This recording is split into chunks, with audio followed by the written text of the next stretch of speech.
উকিল হাকিম সব হয়েছে পুরুষ বলে স্যার। দায়স হলো এদের স্বামী নবীজির ভাষায়, ইমান আমল সব হারাবে দেখলে বেগানায়। মা বল ইমান আমল সব হারাবে দেখলে বেগানায়। উপস্থিত আজকে এই মহতি সভার নির্বাচিত সুযোগ্য সুনামধন্য আজকের সভার সুযোগ্য সভাপতি সাহেব,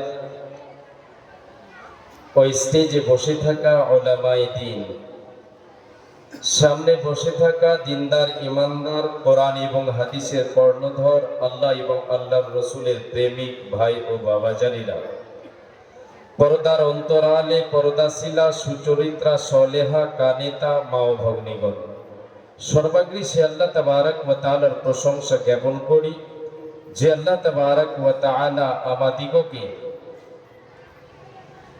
এই মহতি সভায় কোরআন এবং হাদিসের কথা শোনার জন্য একত্রিত করেছেন। সে মহাবীর দরবারে অন্তরের অন্তরস্থল থেকে মোহাব্বতের সাথে আমরা সকলে ইমানি জজবা বুকে নিয়ে সে রবের গুণগান করি, বলি আলহামদুলিল্লাহ। আর একবার উচ্চ